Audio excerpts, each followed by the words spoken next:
Escuela Bíblica en Casa. Un espacio para aprender la palabra de Dios, crecer en fe y fortalecer tu vida espiritual. Dios les bendiga una vez más a todos nuestros queridos estudiantes. Para nosotros es un privilegio y una bendición poder estar aquí nuevamente con ustedes en este estudio tan importante como es el lenguaje figurado. En nuestra clase anterior estuvimos viendo una figura muy importante llamada el antropomorfismo, pero hoy también estaremos mirando otra figura, la cual espero que usted preste atención porque esta figura es muy importante comprenderla porque si no se comprende, lógicamente no podremos interpretar de una manera correcta la palabra del Señor. Y decimos entonces lo siguiente. Permítanme acá, yo les comparto mi trabajo, porque para mí es importante que podamos tenerlo en pantalla. Y decimos entonces lo siguiente con respecto a nuestro trabajo de hoy. En esta oportunidad, mis queridos estudiantes, vamos a estar mirando esta figura llamada antropopatismo. La figura anterior era antropomorfismo, que era atribuirle a Dios cualidades humanas, pero en este caso vamos a hablar sobre el antropopatismo, que es una figura literaria que atribuye emociones humanas a Dios para expresar su cercanía con la humanidad. Muy importante. En este caso es expresar cercanía con la humanidad por medio de emociones humanas que se le atribuyen a Dios, y a eso es lo que llamamos antropopatismo. Muy bien. Entonces decimos lo siguiente, y es que antropopatismo significa o proviene del griego antropos, que bien sabemos significa hombre, y patos, que significa sentimiento. Entonces es una figura literaria que atribuye emociones humanas a Dios para facilitar la comprensión de su carácter y relación con el hombre. Entonces, a través de este recurso, los textos sagrados expresan lo divino en términos cercanos a la experiencia humana. Así que el antropopatismo es una figura que le atribuye emociones humanas a Dios para facilitar la comprensión de su carácter y relación con el hombre. Muy bien. Entonces, entendemos que Dios es perfecto e inmutable. Es decir, Dios no va a cambiar. Es importante, mis queridos hermanos y hermanas y también estudiantes, que podamos entender este principio, porque Dios es perfecto, Dios no cambia. Es decir, si Dios no cambia, entonces Dios no puede tener una variación en sus emociones como las sufrimos los seres humanos. Dios no está contento hoy y mañana está triste. Dios no está alegre hoy y mañana está enojado. Eso no pasa en Dios, porque Dios es perfecto. Entonces, Dios, perfecto e inmutable. Entonces, cuando entendemos esto, expresamos que Dios no cambia. Su naturaleza es santa y eterna. Lo que cambia es cómo el hombre experimenta a Dios según su respuesta. Cuando el hombre peca, lógicamente se va a manifestar juicio y justicia, y cuando el hombre se arrepiente o tiene un arrepentimiento, se va a notar misericordia y perdón. Es decir, que cada respuesta del hombre revela un aspecto de la fidelidad divina, pero en Dios no hay sombra de variación. Su perfección permanece inmutable. Y para que esto sea un poco más comprensible, vamos a presentar aquí unos ejemplos o unas tres analogías. Y la primera analogía que quiero presentar es el sol que siempre brilla. El sol es constante y siempre brilla con la misma intensidad. Sin embargo, si una persona se esconde bajo la sombra de un árbol o dentro de una cueva, deja de sentir su calor y su luz. El sol no ha cambiado. Lo que cambió fue la posición de la persona. El sol sigue alumbrando, el sol sigue brillando, pero el hombre se escondió del sol, así que el sol dejó de brillar para él. Del mismo modo, Dios es inmutable y perfecto, pero el hombre, al alejarse de él, de Dios, por causa del pecado, experimenta distancia y juicio, lo que podríamos decir entonces como ira de Dios. Pero no es en sí un sentimiento de ira de Dios, sino más bien que el hombre se alejó de Dios y lógicamente pues se tiene que manifestar en el texto bíblico como si Dios hubiese airado con él. Por el otro lado, al acercarse en arrepentimiento, experimenta su gracia y favor. Pero miremos otro ejemplo más, otra analogía más. Miremos esta analogía aquí y es con respecto al el semáforo y la condición humana. El semáforo no cambia, pero la conducta del conductor determina si recibe multa o avanza. El semáforo sigue teniendo los mismos puntos, verde, rojo, pero va a variar o los resultados van a depender a la conducta del conductor. Así que el semáforo no es que se airó, fue el conductor que violó la norma del semáforo. Así también Dios es constante en su naturaleza. La respuesta humana define si experimenta juicio, ira o favor divino. Pero miremos aún una analogía más, discúlpenme acá, y es con respecto a la energía eléctrica.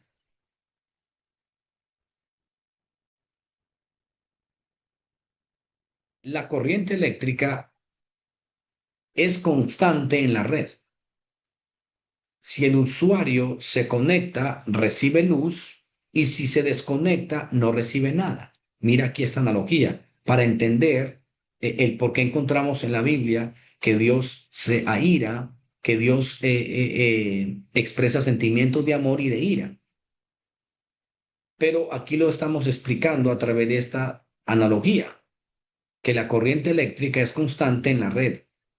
Si el usuario se conecta, recibe luz, lo que sería en el caso de Dios sería misericordia.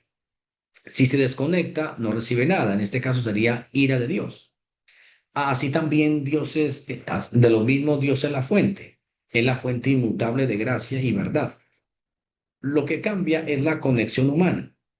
La fe y la obediencia abren el flujo de su misericordia, mientras que el pecado y la rebeldía interrumpen la relación. Entonces, la experiencia de gracia o disciplina depende de nuestra respuesta, no de un cambio en él, porque Dios es perfecto. Dios no está lleno de ira hoy y mañana está lleno de amor. Al contrario, es el hombre, ¿verdad?, que abandonó su misericordia, entonces lógicamente tiene que manifestarse como ira. Pero no es que Dios cambió de emociones, porque Dios es perfecto. Ahora, miremos entonces aquí y es ejemplos bíblicos. Aquí encontramos unos ejemplos bíblicos. Y en primer lugar, encontramos el ejemplo de Éxodo capítulo 32, versículo 10, donde dice, déjame que se encienda mi ira contra ellos. Mira, aquí está la expresión ira como un sentimiento aparentemente manifestado de Dios, pero lógicamente no está implicando pérdida de control, sino que se está usando aquí una expresión figurada del rechazo al pecado y justicia santa. En otras palabras, el pueblo se alejó de Dios y automáticamente se activa la ira. Pero no es que Dios se enojó, es porque el hombre está en contra de su norma. Así que la norma se activa y lógicamente pues tiene como una connotación de ira. Dios no cambia. Su ira es la respuesta justa ante la desobediencia humana. Es decir, lo que se manifiesta como ira sencillamente es que el hombre, el ser humano, se fue en contra de la voluntad o de los preceptos de Dios y allí se manifiesta como ira, pero no significa que Dios esté airado en el sentido de que está enojado como como si tuviera un sentimiento de enojo, porque Dios no puede sufrir esa variación. Muy bien, continuemos acá con otro ejemplo. Miremos acá el arrepentimiento de Dios en Génesis capítulo 6, versículo 6 dice, y se arrepintió Jehová de haber hecho al hombre en la tierra y le dolió en su corazón. Mira, este texto no implica error o cambio en la naturaleza divina. Dios es perfecto e inmutable. Dios no puede equivocarse. Aquí suena como si Dios se equivocó. El arrepentimiento atribuido, expresado en lenguajes humanos, es un dolor santo de Dios ante la corrupción y rebeldía del hombre. Pero no es en sí que Dios está triste o que Dios está diciendo, me duele el corazón porque esta gente está yéndose en contra de mi palabra. No está queriendo decir eso porque Dios es inmutable, ¿verdad? Dios no se equivoca y Dios no puede sufrir esas variaciones de emociones porque Él es perfecto. Más bien, es una figura literaria que nos permite comprender la profunda seriedad del pecado y la justicia divina que responde a la desobediencia. Es decir, el pueblo pecó y lógicamente que una manera como la gente se va a dar cuenta de que ofendieron la ley es manifestándola con dolió a Dios. Pero no es que a Dios le haya dolido, sino más bien es una figura literaria que nos permite comprender la profunda seriedad del pecado y la justicia divina que responde a la desobediencia. Pero miremos otro ejemplo más. Por ejemplo, en Sofonías 3:17 dice, Jehová se gozará sobre ti con alegría. Aquí encontramos lo opuesto, ya no es ira, sino gozo. Eso quiere decir entonces, pareciera como que Dios en un tiempo estaba gozoso o lleno de ira y ahora está gozoso. Pareciera como un ser humano, pero en realidad no es eso. Este gozo atribuido a Dios no implica cambio alguno en su naturaleza divina. Es un lenguaje figurado que expresa la profunda complacencia y amor de Dios hacia su pueblo en la salvación. Es como decimos al principio, cuando el sol siempre brilla, pero cuando el hombre se oculta, el sol no está brillando para él, pero él sigue brillando. Cuando el hombre se presenta ante el sol lo va a brillar.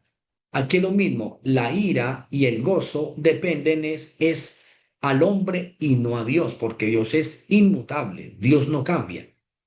Entonces, la alegría divina revela la bondad inmutable de Dios al recibir el arrepentimiento o al arrepentido. No una alteración emocional como la humana, sino una realidad eterna descrita en términos que podamos comprender. Ahora, miremos acá entonces como conclusión, el antropopatismo es un recurso pedagógico que ayuda a comprender la relación dinámica entre Dios y el ser humano. Dios permanece perfecto e inmutable en su naturaleza santa y eterna. Es santa y es inmutable. Y las emociones atribuidas a Dios como ira, arrepentimiento, gozo, son lenguaje figurado que expresan las consecuencias de la respuesta humana, ya sea pecado o arrepentimiento. Entonces, esta figura literaria no implica cambio en la divinidad. No es que nuestro Dios está irado en un tiempo y en el otro está alegre. sino que facilita nuestra comprensión finita de lo infinito. Muy bien. Entonces, decimos, para ir concluyendo acerca de esta figura tan importante como es el antropopatismo, decimos entonces que es una figura literaria que atribuye a Dios sentimientos humanos como ira, arrepentimiento o dolor.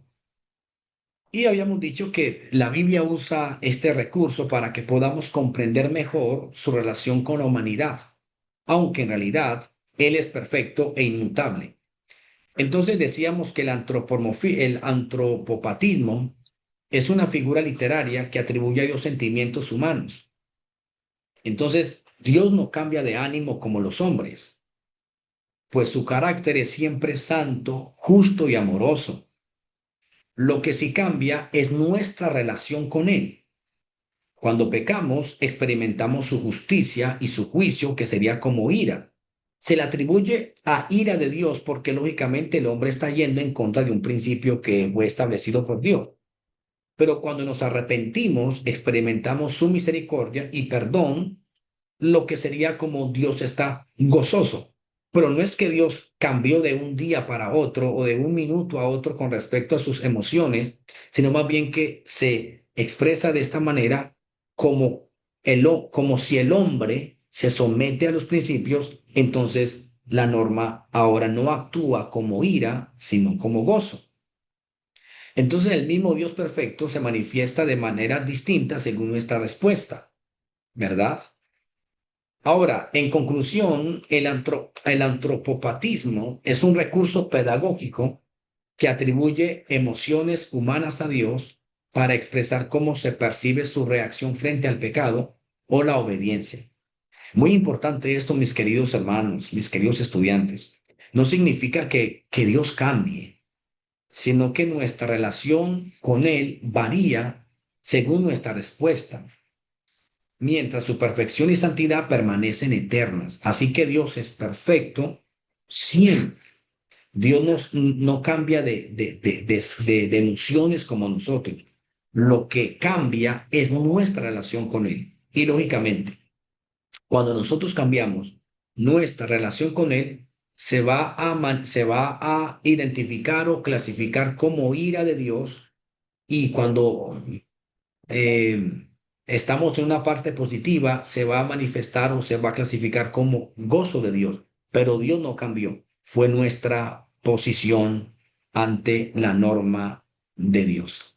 Así que espero, mis queridos estudiantes y hermanos, que este pequeño recurso que hemos dado en esta clase acerca del antropopatismo pueda ayudar a aclarar algunas dudas y, por supuesto, a comprender también de una manera más eficaz la palabra del Señor. Que el Señor les ayude y espero y confío que que este contenido haya sido de mucha bendición para su vida. Si algo queda en duda, ¿verdad? O no se comprende, por favor, hágamelo saber en los comentarios.